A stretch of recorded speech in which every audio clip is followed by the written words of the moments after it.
ಶ್ರೋತೃಗಳೇ, ಈಗ ನಮ್ಮ ಜೊತೆ ಮಂಗಳೂರಿನ ನೂತನ ಕಮಿಷನರ್ ಆದಂತಹ ವಿಕಾಸ್ ಕುಮಾರ್ IPS ಅವರಿದ್ದಾರೆ. ಇತ್ತೀಚಿನ ದಿವಸಗಳಲ್ಲಿ ಮುಖ್ಯವಾಗಿರುವಂತಹ ಸಮಸ್ಯೆ ಕೋವಿಡ್ ಸಮಸ್ಯೆ. ಅದರ ಜೊತೆಗೆ ಹೊಂದಿಕೊಂಡಂತೆ ಅದಕ್ಕೆ ಸಂಬಂಧಪಟ್ಟ ಸಮಸ್ಯೆಗಳು, ಲಾ ಅಂಡ್ ಆರ್ಡರ್ ಇರಬಹುದು, ಬೇರೆ ಬೇರೆ ಸಮಸ್ಯೆಗಳು ಕೂಡ ಇದ್ದಾವೆ. ಅವರ ಯೋಜನೆಗಳ ಬಗ್ಗೆ ನಾವು ಶ್ರೋತೃಗಳಿಗೆ ಅವರನ್ನ ಕೇಳಿ ತಿಳಿಯೋಣ. ನಮಸ್ಕಾರ ಸರ್. ಎಲ್ಲರಿಗೆ ನಮಸ್ಕಾರ. ನಾನು ವಿಕಾಸ್ ಕುಮಾರ್, ಹೊಸದಾಗಿ ಮಂಗಳೂರು ಪೊಲೀಸ್ ಕಮಿಷನರೇಟ್ನಲ್ಲಿ ಪೊಲೀಸ್ ಕಮಿಷನರ್ ಆಗಿ ಪ್ರಭಾರ ವಹಿಸಿಕೊಂಡಿದ್ದೀನಿ. ವಿಷಯ ಎಲ್ಲರಿಗೆ ಇರೋದು ಒಂದು ಮುಖ್ಯ ಈಗ, ಹೌ ಟು ಫೈಟ್ ಕೋವಿಡ್. ಈ 3 ತಿಂಗಳಿಂದ ಒಂದು ಫೈಟ್ ಮಾಡ್ತಾ ಎಲ್ಲರಿಗೆ ಪದ್ಧತಿ ಗೊತ್ತಾಗ್ಬಿಟ್ಟಿದೆ, ಯಾವ ರೀತಿಯಲ್ಲಿ ಈ ನಿವಾರಣೆ ಆಗಬೇಕು. ಪರ್ಸನಲ್ ಸೇಫ್ಟಿ ಬಿಟ್ಟು ಬೇರೆ ಯಾವುದೇ ದಾರಿ ಸದ್ಯಕ್ಕೆ ಇಲ್ಲ. ಗೌರ್ಮೆಂಟ್ ಕೂಡ ಅದರಲ್ಲಿ ಪರ್ಸನಲ್ ಸೇಫ್ಟಿಗೋಸ್ಕರ ಬೇರೆ ಬೇರೆ ಪ್ಲಾನ್, ಪ್ರೋಗ್ರಾಮ್ ಮತ್ತು ಸ್ಟ್ಯಾಂಡರ್ಡ್ ಆಪರೇಟಿಂಗ್ ಪ್ರೊಸೀಜರ್ ಕೂಡ ತಂದಿದ್ದಾರೆ. ಡಿಸ್ಟ್ರಿಕ್ಟ್ ಅಡ್ಮಿನಿಸ್ಟ್ರೇಷನ್ ಆಗಲಿ, ಪೊಲೀಸ್ ಅಡ್ಮಿನಿಸ್ಟ್ರೇಷನ್ ಆಗಲಿ, ನಾವು ಒಂದು ಸೇರಿಬಿಟ್ಟು ಆ ಒಂದು ಪದ್ಧತಿಗೆ ಚಾಲನೆ ಕೊಡ್ತಾ ಇದ್ದೀವಿ. ಈ ಸಂದರ್ಭದಲ್ಲಿ ನಮ್ಮ ಜಿಲ್ಲೆಯ ಜನತೆಯಿಂದ ನಮಗೆ ಅಷ್ಟು ಅಪೇಕ್ಷೆ ಇದೆ. ಅವ್ರ ಕಡೆಯಿಂದ ನಮಗೆ ಪೂರ್ತಿ ಸಹಕಾರ ಸಿಗದೆ ಇದ್ರೆ ಯಾವುದೇ ಎಫರ್ಟ್ ಸಫಲತೆ ಸಿಗಲ್ಲ. ನಾವು ಕೋವಿಡ್ ಮೇಲೆ ಒಂದು ಕಂಟ್ರೋಲ್ ಸಿಗಬೇಕಾದ್ರೆ ಪ್ರತಿಯೊಬ್ಬರದ್ದು ಎಫರ್ಟ್ ನಮಗೆ ಅಷ್ಟೇ ಇಂಪಾರ್ಟೆಂಟ್ ಇರೋದು. So I will request each and every individual of Dakshin Kannada district to make sincere efforts to take care of themselves, their family, to ensure that there is no spread. Because the responsibility lies with every individual if we have to fight this menace, this pandemic, in a way so as to have a complete curb on it in a matter of time. ಈಗ ನೀವು example ನೋಡಿದರೆ, New Zealand ಒಂದು ದೇಶದಲ್ಲಿ already Covid 0 ಮಾಡಿಬಿಟ್ಟಿದ್ದಾರೆ. ಹೌದು. ನೀವು ಕೇಳಬಹುದು ಹೆಂಗೆ. ಪ್ರತಿಯೊಬ್ಬರು ಇಂಡಿವಿಜುವಲ್ ಅಲ್ಲಿ ಎಫರ್ಟ್ ಮಾಡಿಬಿಟ್ಟು they have ensured that they don't spread. ಇದು ಹೇಳೋದು ಒಂದು ಈಜಿ, ಬಟ್ ಮಾಡೋದು ಬಹಳ ಕಷ್ಟ. Lot of individual self restraint is required. Once you are able to restrain, you are able to save yourself, save your family, save the nation. Sir, ಈಗ lockdown ಅನ್ನುವಂಥ ಒಂದು ದೊಡ್ಡ 2-3 ತಿಂಗಳ ನಂತರ ಈಗ ಅನ್ಲಾಕಿಂಗ್ ಪ್ರೋಸೆಸ್ ಒಂದು ಶುರು ಆಗಿದೆ. ಈ ಅನ್ಲಾಕಿಂಗ್ ಪ್ರೋಸೆಸ್ ಅಂತ ಕೂಡಲೇ ಜನರಿಗೆ ಒಂದು ತರದ ತಲೆಯಲ್ಲಿ ಬರುವಂತಹ ಒಂದು ವಿಷಯ ಏನಂದ್ರೆ, ಇಷ್ಟು ದಿವಸ ನಮ್ಮನ್ನು ಒಂಥರ ಒಳಗೆ ಹಾಕಿದ್ರು, ನಾವೀಗ ಹೊರಗೆ ಹೋಗಿ ಏನು ಮಾಡುವುದು ಅನ್ನುವಂಥದ್ದು, ಆ ತರದ ಒಂದು ಯೋಚನೆಗಳಿದ್ದಾವೆ. ಅಂತ ಹೇಳಿದ್ರೆ ಹೊರಗೆ ಹೋಗ್ಬೋದು, ಎಲ್ಲಿ ಬೇಕಾದ್ರೂ ಹೋಗ್ಬೋದು, ಪರ್ಮಿಷನ್ ಕೊಡ್ತಾ ಇದ್ದಾರೆ. ಇಂಥ ಸಂದರ್ಭದಲ್ಲಿ ಎಲ್ರಿಗೂ ಕೂಡ ಸ್ಪ್ರೆಡ್ ಆಗುವಂತಹ ಚಾನ್ಸಸ್ ಜಾಸ್ತಿ. ಅದರಲ್ಲೂ ಕೂಡ ಇದರ ಮಧ್ಯದಲ್ಲಿರುವಂತಹ ಈಗ ಹೆಲ್ತ್ ವರ್ಕರ್ಸ್ ಇರ್ಬೋದು, ಪೊಲೀಸ್ ಇರ್ಬೋದು, ಇವರಿಗೆ ಇದು ಹೆಚ್ಚು ಹೆಚ್ಚು ಸ್ಪ್ರೆಡ್ ಆಗುವಂತಹ ಚಾನ್ಸ್ಗಳು ಇದೆ ಅಂತ ನಮ್ಗೆ ಅನಿಸೋದು. ಇದರ ಬಗ್ಗೆ ತಾವೇನು ಹೇಳಲಿಕ್ಕೆ ಬಯಸ್ತೀರಿ ಸರ್? ಈಗ ನೋಡಿ, ಈಗ ಜಸ್ಟ್ ಈ ಹಿಂದಿನ ಜಸ್ಟ್ ಮಾತಾಡಿದ್ದೇವೆ ವಿಷಯ, ಅದನ್ನೇ ಈಗ ಬೇರೆ ಥರ ಹೇಳ್ತೇವೆ. ಈಗ ಜವಾಬ್ದಾರಿ ಎಲ್ಲರಿಗೆ ಒಂದೇ. ಡಿಸ್ಟ್ರಿಕ್ಟ್ ಅಡ್ಮಿನಿಸ್ಟ್ರೇಷನ್ ಆಗಲಿ, ಪೊಲೀಸ್ ಆಫೀಸರ್ಸ್ ಸಿಬ್ಬಂದಿಗಳಾಗಲಿ, ಅಥವಾ ಸಾಮಾನ್ಯ ಜನತೆಗಳಾಗಲಿ, ಎಲ್ಲರಿಗೆ ಒಂದೇ ಜವಾಬ್ದಾರಿ ಇದೆ. ಒಬ್ಬರಿಗೆ ಸ್ಪ್ರೆಡ್ ಆಗಿದ್ರೆ ಎಲ್ಲರಿಗೆ ಬರುತ್ತೆ. ಹೌದು. ಗೌರ್ಮೆಂಟ್ ಒಂದು ಸಿಸ್ಟಮೆಟಿಕ್ ಲಾಕ್ಡೌನ್ ಮಾಡಿದ್ರು, ಆಮೇಲೆ ಅನ್ಲಾಕಿಂಗ್ ಪೀರಿಯಡ್ ತಾವು ಹೇಳಿದ ಪ್ರಕಾರ ಈಗ ನಡೀತಾ ಇದೆ. That was the need of the hour. That lockdown was required, lockdown was done, and that's why there was no spread if you can make out. ಯಾವುದೇ ಸ್ಪ್ರೆಡ್ ಆಗಲಿಲ್ಲ ಆವಾಗ. ತದನಂತರ unlocking could not be done in one go. It's a step wise process. That is what is being followed. It is only given to ensure that the people understand their responsibilities and slowly get adjusted, keeping in mind how to beat the situation. ಸರ್ಕಾರದಿಂದ unlocking ಆಗಿದೆ, ಜೊತೆಗೆ restriction ಕೂಡ ಇದೆ. ಆ restriction ನಾವು positive ತಗೊಳ್ಬೇಕು. ಯಾಕೆ positively ಅನ್ಕೋಬೇಕಂದ್ರೆ, it is for public good. It is not as a matter of restriction. ನಾವು ಸ್ಪ್ರೆಡ್ಗೆ ಅವಕಾಶ ಕೊಟ್ಟರೆ ಸ್ಪ್ರೆಡಿಂಗ್ ವಿಲ್ ಬಿ ಜಿಮೆಟ್ರಿಕ್. ಒಂದೇ ಈ ಸಂದರ್ಭದಲ್ಲಿ ತಮಗೆ ಹೇಳಲಿಕ್ಕೆ ಇಚ್ಛೆ ಪಡ್ತೀನಿ, ಪಬ್ಲಿಕ್ನಲ್ಲಿ ಲೈಕ್ ಮಾರ್ಕೆಟ್ ಪ್ಲೇಸ್ ಆಗಲಿ ಅಥವಾ ಬೇರೆ ಏನಾದರೂ ಪಬ್ಲಿಕ್ ಪ್ಲೇಸ್ ಆಗಲಿ, If there is no need, please don't go. If there is urgent need, please use mask and request, if need be, convince others to also to use mask in public places. ತಾವು ಈಗ ಹೇಳಿದ್ರಿ health workers, police officer, staff ಇವರೆಲ್ಲ front line force in the fight against Covid. ಇದರಲ್ಲಿ ಯಾರಿಗೂ ಸಂಶಯ ಇಲ್ಲ. ತಾವೆಲ್ಲ last 3 ತಿಂಗಳಿಂದ ಭಾಳ ನೇರವಾಗಿ ಕ್ಲೋಸ್ಲಿ ಫಾಲೋ ಮಾಡ್ತಾ ಇದ್ದೀರಿ, ನೋಡ್ತಾ ಇದ್ದೀರಿ. ಈ ಲೆವೆಲ್ ಆಫ್ ಮೋಟಿವೇಶನ್ ಮೇಂಟೈನ್ ಮಾಡಲಿಕ್ಕೆ ಭಾಳ ಎಫರ್ಟ್ ಬೇಕು. ಮೋಟಿವೇಶನ್ ಮೇಂಟೈನ್ ಮಾಡಲಿಕ್ಕೆ ಡೈಲಿ ಎಫರ್ಟ್ ಆಗ್ತಾ ಇದೆ. ಅದೇ ರೀತಿಯಲ್ಲಿ ಹೆಲ್ತ್ ಡಿಪಾರ್ಟ್ಮೆಂಟ್ನಲ್ಲಿ ಆಗಲಿ ಹೆಲ್ತ್ ಫೋರ್ಸ್ ಸ್ಟ್ರೆಂತ್ ಮೇಂಟೈನ್ ಮಾಡೋಕ್ಕೆ ಮತ್ತು ಮೋಟಿವೇಶನ್ ಮಾಡೋಕ್ಕೆ ಭಾಳಷ್ಟು ಆರ್ಗನೈಜೇಷನಲ್ ಎಫರ್ಟ್ ಬೇಕು. ಅದು ಡೈಲಿ ನಡೀತಾ ಇದೆ. ಇಷ್ಟು ಸೀರಿಯಸ್ ಪ್ರಾಬ್ಲಮ್ನಲ್ಲಿ ಮಧ್ಯದಲ್ಲಿ ಹೋಗಿ ಫೈಟ್ ಮಾಡೋದು ಜವಾಬ್ದಾರಿ ತಗೊಂಡಿದ್ದಾರೆ. ಯಾರಿಗೋಸ್ಕರ? ನಿಮ್ಗೋಸ್ಕರ, ಪಬ್ಲಿಕ್ಗೋಸ್ಕರ ತಗೊಂಡಿದ್ದಾರೆ. ಅಷ್ಟೆಲ್ಲ ಮಾಡಿದ ನಂತರ ಜವಾಬ್ದಾರಿ ಎಲ್ಲರಿಗೆ ಇದ್ದೇ ಇರುತ್ತೆ. ನಮ್ಮ ರಿಕ್ವೆಸ್ಟ್ ಇದೆ ಈ ಸಂದರ್ಭದಲ್ಲಿ ಎಲ್ಲರಿಗೆ, ದಯವಿಟ್ಟು ಎನ್ಶೋರ್ ಮಾಡಿ that this effort does not go in vane, neither for the police forces, nor for the health, nor for the district administration, different wings which are working day and night just to ensure you are kept well. So if everybody else is thinking about you, it is expected that you think about yourself. If you think about yourself, in the process you are giving back a better society which is much healthier and taking care of each other. ನಿಮ್ಮ ಸಂದೇಶವನ್ನು ಜನರೆಲ್ಲ ಕೇಳಿ ಖಂಡಿತವಾಗಿಯೂ ಅದನ್ನು ಅಳವಡಿಸಿಕೊಳ್ತಾರೆ ಅಂತ ಅನ್ಕೋತೀನಿ.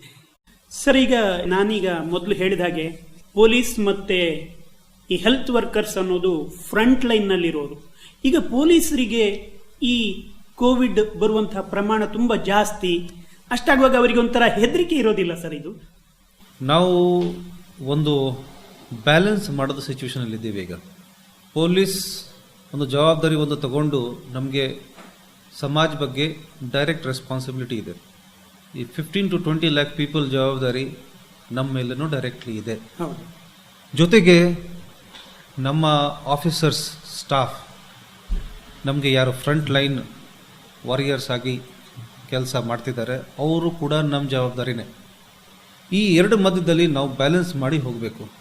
ಯಾವ ರೀತಿಯಲ್ಲಿ ನಾವು ಪರ್ಸ್ನಲ್ ಸೇಫ್ಟಿ ನಮ್ಮ ಆಫೀಸರ್ಸ್, ಸ್ಟಾಫ್ ಇಟ್ಕೊಂಡು ಎಲ್ಲರದ ಸೇಫ್ಟಿ ಎನ್ಶೋರ್ ಮಾಡಬೇಕಾದ್ರೆ ನಮಗೆ ಆ ಹಿಂಜ್, ಆ ಬ್ಯಾಲೆನ್ಸ್ ಎಲ್ಲಿ ಸಿಗ್ತಾ ಇದೆ ಆ ಒಂದು ನೋಡಿಬಿಟ್ಟು ನಾವು ಕೆಲಸ ಮಾಡ್ತಾ ಇದ್ದೀವಿ. ನಾವು ನಮ್ಮ ಸಿಬ್ಬಂದಿ ಜೊತೆನೂ ಕಾಂಪ್ರಮೈಸ್ ಮಾಡಲಿಕ್ಕಾಗಲ್ಲ. ನಮ್ಮ ದಕ್ಷಿಣ ಕನ್ನಡ ಜಿಲ್ಲೆಯ ಪಬ್ಲಿಕ್ ಕೂಡ ಬಿಡ್ಲಿಕ್ಕಾಗಲ್ಲ. ಅವ್ರ ಜವಾಬ್ದಾರಿ ಕೂಡ ನಮ್ದೇನೆ. ಸೊ ಈ ಒಂದು ಸಿಚುವೇಶನ್ನಲ್ಲಿ ತಮಗೆ ಗೊತ್ತಿರಬಹುದು, ಈಗ ನಮ್ಮ 20 ಜನ ಆಫೀಸರ್ಸ್ ಮತ್ತು ಸ್ಟಾಫ್ ಈಗ ಪಾಸಿಟಿವ್ ಟರ್ನ್ ಆಗಿದ್ದಾರೆ. We are very proud that these people have dedicated their service to the safety of people of Dakshina Kannada. ಈಗ ನಾವು ಅವರಿಗೆ ಎಲ್ಲ ಆಸ್ಪತ್ರೆಯಲ್ಲಿ ಸೇರಿಸಿದ್ದೇವೆ. ಪ್ರತಿ ದಿವಸ ಅವ್ರದ್ದು ಏನು ಪ್ರಾಬ್ಲಮ್ ಇದೆ ನಾವು ಕೇಳ್ಕೊಳ್ತಾ ಇದ್ದೀವಿ. ನಾನು ಕೇಳ್ತಾ ಇದ್ದೀವಿ, ನಮ್ಮ DCPಗಳು ಕೇಳ್ತಾ ಇದ್ದಾರೆ, ನಮ್ಮ ಬೇರೆ ಬೇರೆ ಆಫೀಸರ್ ಯಾರು ನೇಮಕ ಮಾಡಿದ್ದೀವಿ ಅವರಿಗೆ ಡೈರೆಕ್ಟ್ಲಿ ಬೆಳಗ್ಗೆ ಸಂಜೆ ಫೋನ್ ಮಾಡಿಬಿಟ್ಟು ಕೇಳ್ತಾ ಇದ್ದಾರೆ. ಅವ್ರ ಫ್ಯಾಮಿಲಿ ಬಗ್ಗೆ ನಾವು ತಿಳ್ಕೊಳ್ತಾ ಇದ್ದೀವಿ. ಸೊ ಯಾರಿಗೆ ಏನು ಪ್ರಾಬ್ಲಮ್ ಆಗಬಾರ್ದು, ಆ ಸಂದರ್ಭದಲ್ಲಿ ಆ ಒಂದು ಸೈಕಲಾಜಿಕಲ್ ಫೀಲಿಂಗ್ ಕೂಡ ಬರಬಾರ್ದು. ಅದಕ್ಕೆ ನಮಗೆ ಇಲ್ಲಿ ವೆಲ್ ಬೀಯಿಂಗ್ ಆಫೀಸರ್ ಅಂತ ಸೈಕಲಾಜಿಸ್ಟ್ ನಮಗೆ ಅಟ್ಯಾಚ್ ಆಗಿದ್ದಾರೆ ನಮ್ಮ ಕಮಿಷನರ್ ಆಫೀಸ್ನಲ್ಲಿ. ಅವರೇ ಡೈಲಿ ಅವರಿಗೆ ಮಾತಾಡಿಬಿಟ್ಟು ಅವರ ಮನಸ್ಸಿನಲ್ಲಿ ಏನು ನಡೀತಾ ಇದೆ ಎಲ್ಲ ಅಸೆಸ್ಮೆಂಟ್ ಮಾಡಿಬಿಟ್ಟು ನಮಗೆ ಚರ್ಚೆ ಮಾಡ್ತಾರೆ. ಅದು ಒಂದು. ಜೊತೆಗೆ ಪರ್ಸನಲ್ ಸೇಫ್ಟಿಗೋಸ್ಕರ, ಇದು ಮುಂದಿನ ಸ್ಪ್ರೆಡ್ ಆಗಬಾರ್ದು, ಪರ್ಸನಲ್ ಸೇಫ್ಟಿಗೋಸ್ಕರ ಇಮಿಡಿಯೇಟ್ಲಿ ನಾವು ಪ್ರೈಮರಿ ಕಾಂಟ್ಯಾಕ್ಟ್ ಐಡೆಂಟಿಫೈ ಮಾಡಿಬಿಟ್ಟು ಅವರಿಗೆ ಕ್ವಾರಂಟೈನ್ ಮಾಡಿದ್ದೇವೆ. ಮತ್ತೆ ಟೆಸ್ಟ್ ಮಾಡ್ತೀವಿ. In some unfortunate cases some more will turn positive, but ನಾವು ರೆಸ್ಟ್ರಿಕ್ಟ್ ಕೂಡ ಮಾಡ್ತಿದ್ದೀವಿ, ಇದಕ್ಕಿಂತ ಜಾಸ್ತಿ ಆಗಬಾರ್ದು. ಸೊ ಒಂದು ಪ್ರೋಟೋಕಾಲ್ ನಮಗೆ ಸರ್ಕಾರದಿಂದ ಬೇರೆ ಬೇರೆ ಕಡೆಯಿಂದ ಏನು ಇಶ್ಯೂ ಆಗಿದೆ, ಯಾವ ರೀತಿಯಲ್ಲಿ ಪೊಲೀಸ್ ಫಂಕ್ಷನ್ ಮಾಡಬೇಕು, ಆ ಒಂದು ಪ್ರೋಟೋಕಾಲ್ SOP ಯೂಸ್ ಮಾಡಿಬಿಟ್ಟು ನಾವು ಕೆಲಸ ಮಾಡ್ತಿದ್ದೇವೆ. So in order to ensure there is minimum spread amongst the police forces. ಜೊತೆಗೆ ನಮ್ಮ ಸಿಬ್ಬಂದಿಗೆ ನಾವು ನೋಡಬೇಕಾದ್ರೆ ಅವ್ರ ಫ್ಯಾಮಿಲಿ ಕೂಡ ನೋಡಬೇಕಾಗ್ತದೆ. ನಮಗೆ ಸಿಬ್ಬಂದಿಗೆ ನಾವು ಸ್ಯಾನಿಟೈಸರ್ ಆಗಲಿ ಮಾಸ್ಕ್ ಆಗಲಿ ಇದೆಲ್ಲ ಇಶ್ಯೂ ಮಾಡಿದರೆ ನಮಗೆ ಪ್ರಯೋಜನ ಇಲ್ಲ. ಅವ್ರ ಫ್ಯಾಮಿಲಿ ಕೂಡ ನಾವು ನೋಡ್ಕೋಬೇಕು. ಹೌದು. ಸೊ ಅವ್ರ ಫ್ಯಾಮಿಲಿ ಕೂಡ ನಾವು ಈ ಸಂದರ್ಭದಲ್ಲಿ ಎಲ್ಲ ಕವರ್ ಮಾಡ್ತಾ ಇದ್ದೀವಿ, so that there is complete safety. ಒಂದು ಫ್ಯಾಮಿಲಿ ರೀತಿಯಲ್ಲಿ ನಮ್ಮ ಎಲ್ಲ ಪೊಲೀಸ್ ಟೀಮ್ ಒಂದು ರೆಡಿ ಮಾಡಿಬಿಟ್ಟು ಕೆಲಸ ಮಾಡ್ತಿದ್ದೀವಿ. ಜೊತೆಗೆ ತಾವು ಹೇಳಿದಿರಿ ಏನು ಭಯ ಇದೆಯೋ ಇಲ್ಲ ಅಂತ. It is not A question of fear, it's A question of commitment and the balance of commitments. ಖಂಡಿತ ನಿಮ್ಮ ಮಾತುಗಳಿಂದಾಗಿ ಇದನ್ನ ಕೇಳ್ತಾ ಇರುವ ನಮ್ಮ ಪೊಲೀಸ್ ಸಿಬ್ಬಂದಿಗೂ ಕೂಡ ಒಂದು ಹುರುಪು ಬಂದಿದೆ ಅಂತ ಹೇಳಿ ಇದರಲ್ಲಿ ಭಾವಿಸ್ತೇನೆ. ನಮ್ಮ ಕೇಳುಗರು 100 ಜನ ಪೊಲೀಸ್ ಸಿಬ್ಬಂದಿಗಳು ಕೂಡ ನಮ್ಮವರು ಕೇಳುವರಿದ್ದಾರೆ. ಅವರ ಜೊತೆ ಇದ್ದೀವಿ ಅನ್ನುವಂತಹ ಮಾತೆ ಅವರಿಗೊಂದು ಸಪೋರ್ಟಿವ್, ಮನಸ್ಸಿಗೆ ಖುಷಿ ಕೊಡುವಂತಹದ್ದು. ಸೈಕಲಾಜಿಕಲಿ ನಮ್ಮ ಜೊತೆ ಕಮಿಷನರ್ ಇದ್ದಾರೆ ಅಂತ ಹೇಳಿ ಒಂದು ಧೈರ್ಯ ಕೊಡ್ತದೆ ಅಂತ ಭಾವಿಸ್ತೇನೆ. ಈಗ ಪ್ರೆಸೆಂಟ್ ಸಿಚುವೇಶನ್ ಬಗೆಗಿನ ಪ್ರಶ್ನೆಯನ್ನು ನಾನು ಕೇಳಿದೆ. ಈಗ ನಿಮ್ಮ ವೈಯಕ್ತಿಕವಾಗಿ ನಾವು ಕೇಳುದಿದ್ರೆ, ನೀವು ಇಲ್ಲಿಗೆ ಕಮಿಷನರ್ ಆಗಿ ಬರುವುದಕ್ಕಿಂತ ಮೊದಲು ನಿಭಾಯಿಸಿದ್ದ ಕೆಲಸಕ್ಕೂ ಇದಕ್ಕೂ ವ್ಯತ್ಯಾಸಗಳು ಏನು ಸರ್? ನೋಡಿ, ಈಗ ನಮ್ಮ ಪ್ರೊಫೆಷನಲ್ ಕರಿಯರ್ನಲ್ಲಿ ನಾವು will keep changing places, will have different responsibilities. ಸಂಕ್ಷಿಪ್ತವಾಗಿ ನಿಮಗೆ ಹೇಳ್ತೀನಿ. I am from 2004 batch of IPS. ನಮ್ಮ ಟ್ರೈನಿಂಗ್ ಮುಗಿದ ಮೇಲೆ I was posted as ASP of Bhatkal. ತದನಂತರ ನಮ್ಮದು ASP ಶಿಪ್ ಕಂಪ್ಲೀಟ್ ಮಾಡಿದ ಮೇಲೆ ಫಸ್ಟ್ ಪೋಸ್ಟಿಂಗ್ SP ಆಗಿ ನಾನು ಬ್ಯಾಂಗ್ಳೂರು ಗ್ರಾಮಾಂತರ ಜಿಲ್ಲೆಗೆ SP ಆಗಿ ಚಾರ್ಜ್ ತಗೊಂಡಿದ್ದೆ. ಆ ನಂತರ ಹಾವೇರಿ ಜಿಲ್ಲೆನಲ್ಲಿ ಪ್ರಾಬ್ಲಮ್ ಆಯಿತು. After that problem I was posted as SP of Haveri district. Subsequently I became SP of Chikkamagaluru. ಆನಂತರ ರಾಜ್ಯ ಗುಪ್ತ ವಾರ್ತೆನಲ್ಲಿ SP ಆಗಿ ಕೆಲಸ ಮಾಡಿದ್ದೀನಿ ಎಲೆಕ್ಷನ್ ಟೈಮಲ್ಲಿ. ತದನಂತರ ನಾನು director youth services and sports ಆಗಿ ಕೆಲಸ ಮಾಡಿ ಕಮಿಷನರ್ ಸೋಷಿಯಲ್ ವೆಲ್ಫೇರ್ ಕೂಡ ಕೆಲಸ ಮಾಡಿದ್ದೀನಿ. ಮಧ್ಯದಲ್ಲಿ ಬ್ಯಾಂಗ್ಳೂರು ಸಿಟಿನಲ್ಲಿ ನಾನು ಡೆಪ್ಟಿ ಕಮಿಷನರ್ ಆಫ್ ಪೊಲೀಸ್ ಆಗಿ ಕೂಡ ಕೆಲಸ ಮಾಡಿ ಆಮೇಲೆ ಇಲ್ಲಿಗೆ ಬಂದು ಜಾಯ್ನ್ ಆಗಿದೆ. ನೀವು ಕೆಲವು ವಿಷಯಗಳನ್ನೆಲ್ಲ ಹೇಳಿದ್ರಿ. ಇದರಲ್ಲಿ ಕೆಲವು ಲಾ ಅಂಡ್ ಆರ್ಡರ್ಗೆ ಸಂಬಂಧಪಟ್ಟದ್ದು, ಕೆಲವು ಅಂತ ಹೇಳಿದ್ರೆ ಈಗ ನೀವು ಯೂತ್ ಸರ್ವಿಸಸ್ ಅಂಡ್ ಸ್ಪೋರ್ಟ್ಸ್ ಆಗಿ ಕೆಲಸ ಮಾಡಿದ್ರಿ ಅಂತ ಹೇಳಿದ್ರಿ. ಅದು ಒಂದು ಬೇರೆ ರೀತಿಯ ಒಂದು ಕೆಲಸಗಳು. ಅದಕ್ಕೂ ಇದಕ್ಕೂ ಏನಾದರೂ ನಿಮಗೆ ವ್ಯತ್ಯಾಸಗಳು ಕಾಣ್ತವೆ ಸರ್? ಅದು ಪಾಸಿಟಿವ್ ತಗೊಳ್ಬಹುದು. I have got experience of handling law and order and human emotions as well. ಅದು ಸರಿ ಸರ್. ನೀವು ಹೇಳಿದ್ರಿ ನೀವು ಬಿಹಾರದಿಂದ ಬಂದಿದ್ರಿ ಅಂತ ಹೇಳಿದ್ರಿ. ಮೊದಲು ಕಲಿಯುವಾಗ, ನಿಮ್ಮ ಎಜುಕೇಶನ್ ಮಾಡುವಾಗ ನಿಮ್ಗೊಂದು ಗೋಲ್ ಏನಾದರೂ ಇತ್ತು, ನಾನು IPS ಆಗಬೇಕು ಅಥವಾ ಈ ತರ ಕ್ಯಾಡರಲ್ಲಿ ಹೋಗಬೇಕು ಅನ್ನುವಂಥದ್ದು ಏನಾದರೂ ಕೂಡ? This is a question which generally does not come to my mind. Still, in the earlier part of my childhood, I studied from Sainik School. After completing my PUC, I joined Delhi University. Delhi University graduation ಮಾಡಿದ ನಂತರ ನಾನು ಒಂದು ಭಾಳ famous hostel ಇದೆ, jubilee ಹಾಲ್ ಅಂತ. ಅಲ್ಲಿ ಸೇರಿದ ಮೇಲೆ ನಮಗೆ ಗೊತ್ತಾಯಿತು ಸಿವಿಲ್ ಸರ್ವಿಸಸ್ನಲ್ಲಿ ಭಾಳ ಜನ ಇಲ್ಲಿ ಪ್ರಯತ್ನ ಮಾಡ್ತಾರೆ, ನಾವು ಕೂಡ ಪಾರ್ಟಿಸಿಪೇಟ್ ಮಾಡಬಹುದು. I can also get into civil services. ಆವಾಗ ಸೀರಿಯಸ್ ಆಗಿ ನನ್ನ ತಲೆಗೆ ಬಂತು. In my graduation 3rd year basically I started having idea, but basically MA join ಮಾಡಿದ ನಂತರ ನಮಗೆ ಐಡಿಯಾ ಬಂತು. Did not think of joining which service. Preparation ಆಗಿ then I appeared, I got into IPS, got Karnataka cadre, because cadre is not in your hand. I'm very happy to have come to Karnataka. That's a different thing. But cadre is not into your hand. Yes. So it's a government policy. ಆ ಪ್ರಕಾರ thankfully I landed in Karnataka. I'm a very happy man today. ನೀವು 2004 batch IPS ಅಂತ ಹೇಳಿದ್ರಿ. 16 ವರ್ಷಗಳ ಕಾಲ ಕರ್ನಾಟಕದ ಬೇರೆ ಬೇರೆ ಜಿಲ್ಲೆಗಳಲ್ಲಿ ನೀವು ಕೆಲಸ ಮಾಡಿದ್ರಿ, ಉತ್ತರದಿಂದ ಹಿಡಿದು ದಕ್ಷಿಣದವರೆಗೆ. ಈಗ ಎಲ್ಲ ಜಿಲ್ಲೆಗಳನ್ನು ನೋಡಿದ್ರೆ ಒಟ್ಟಾರೆಯಾಗಿ ಸಿಚುವೇಶನ್ಗಳು ಹೇಗಿದೆ ಅನ್ನಿಸ್ತದೆ ಪೊಲೀಸ್ ಇಲಾಖೆಯ ಒಂದು ದೃಷ್ಟಿಯಿಂದ ನೋಡೋದಿದ್ರೆ? ಎಲ್ಲ ಕಡೆ ಡಿಫರೆಂಟ್ ಇರುತ್ತೆ. ಯಾಕೆಂದರೆ ಕರ್ನಾಟಕ ನಾರ್ತ್ ಇಂದ ಸೌತ್, ಈಗ ನೀವು ಟ್ರಾವೆಲ್ ಮಾಡಿದರೆ will be travelling 750 to 800 kilometers. ಹೌದು. ಈಸ್ಟ್ ಇಂದ ವೆಸ್ಟ್ ನೀವು ಟ್ರಾವೆಲ್ ಮಾಡಿದರೆ ನೀವು 500 to 600 kilometers ಟ್ರಾವೆಲ್ ಮಾಡ್ತೀರಿ. ಇನ್ನೂ ಜಾಸ್ತಿ ಇರಬಹುದು ಇದು ಸಮ್ ಸ್ಟ್ರೆಚಸ್. ಇಷ್ಟೊಂದು ಅಳತೆ ಇದ್ದರೆ ನೀರಿನ ಚೇಂಜ್ ಆಗುತ್ತೆ, ಆ್ಯಟಿಟ್ಯೂಡ್ ಚೇಂಜ್ ಆಗುತ್ತೆ, ಹ್ಯೂಮನ್ ಬಿಹೇವಿಯರ್ ಚೇಂಜ್ ಆಗುತ್ತೆ. ಹ್ಯೂಮನ್ ಬಿಹೇವಿಯರ್ ಚೇಂಜ್ ಆಗಿದ್ರೆ all aspects of administration will change, including police administration. ಆದ್ದರಿಂದ ನೀವು ಬೇರೆ ಬೇರೆ ರೀತಿಯ ಜನಗಳನ್ನೆಲ್ಲ ನೋಡ್ಕೊಂಡು ಬಂದಿದ್ದೀರಿ. ಈಗ ಕೋವಿಡ್ನ ಈ ಸಿಚುವೇಶನ್ ಬಗ್ಗೆ ನೀವು ಮೊದಲಿಗೆ ಹೇಳಿದ್ರಿ. ಈಗ ಕಮಿಷನರ್ ಆಗಿ ನೀವು ಅಧಿಕಾರ ವಹಿಸಿ ಕೆಲವು ದಿವಸಗಳಷ್ಟೇ ಆಗಿದೆ. ಈ ದಿವಸಗಳಲ್ಲಿ ಈ ದಕ್ಷಿಣ ಕನ್ನಡ ಡಿಸ್ಟ್ರಿಕ್ಟ್ ಅನ್ನು ನೋಡಿ ನೀವು ಜನತೆಗೆ ಏನು ಸಂದೇಶ ಕೊಡ್ಲಿಕ್ಕೆ ಬಯಸ್ತೀರಿ ಸರ್?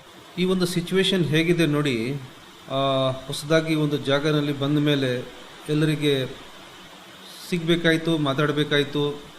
ಬಟ್ ಸಿಚುವೇಶನ್ ಎಲ್ಲರಿಗೆ ಗೊತ್ತಿದೆ. ಹಾಗೆ ಈಗ we are not able to meet the people we want to meet. We are not able to talk to people what do they need.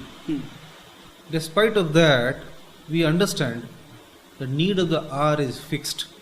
The need of the hour is only safety and nothing more, just the safety. If I have to give one message, I'll give just this message to all the people of Dakshin Kannada, that please ensure your personal safety, because your personal safety culminates into the safety of all. You all will have to make that extra bit of effort to ensure that people around you are safe along with your safety. ಎಲ್ಲರಿಗೆ ಈ ಒಂದು ಮಾತು ಹೇಳಬಹುದು, ಇವತ್ತು ನಾವು safe ಆಗಿದ್ರೆ ನಾಳೆ ನಾವು ಸ್ಟ್ರಾಂಗ್ ಆಗ್ತೀವಿ. ನಮ್ಮ ಸೇಫ್ಟಿ ಯಾವುದೇ ಪ್ರಮಾಣದಲ್ಲಿ ಆಗಲಿ ಎನ್ಶೋರ್ ಮಾಡಬೇಕು. ಒಳ್ಳೆಯದು ಸರ್. ಮುಖ್ಯವಾಗಿ ಇಲ್ಲಿಯ ಕಮಿಷನರ್ ಆಗಿ, ಆಯುಕ್ತರಾಗಿ ಅಧಿಕಾರ ವಹಿಸಿಕೊಂಡ ಈ ಸಂದರ್ಭದಲ್ಲಿ ಈಗಿನ ಈ ಕೋವಿಡ್ ಸಿಚುವೇಶನ್ನಲ್ಲಿ ಜನತೆ ಯಾವ ರೀತಿಯಲ್ಲಿ ತಮ್ಮ ವರ್ತನೆಯನ್ನ ಮಾಡಬೇಕು, ಹಾಗಿದ್ರೆ ಮಾತ್ರ ಮುಂದಿನ ದಿನಗಳಲ್ಲಿ ನಾವು ಬದುಕಲಿಕ್ಕೆ ಸಾಧ್ಯ ಅನ್ನುವ ಮನದಾಳದ ಮಾತುಗಳನ್ನು ಹೇಳಿದಿರಿ. ನಿಮಗೆ ನಮ್ಮ ಶ್ರೋತೃಗಳ ಪರವಾಗಿ ಧನ್ಯವಾದಗಳು. ನಮಸ್ಕಾರ sir. Thank you very much. Anyway, I'll be keeping in touch with the public. Thank you.